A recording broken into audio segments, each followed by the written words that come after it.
How to select a safe storage container.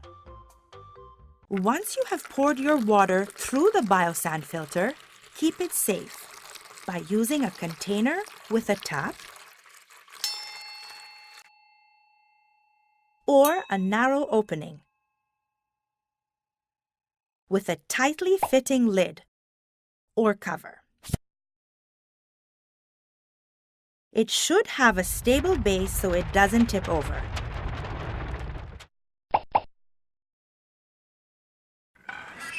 Be durable and strong.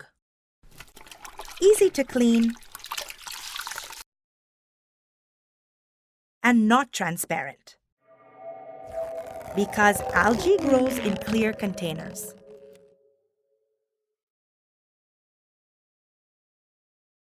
Now you know how to select a safe storage container.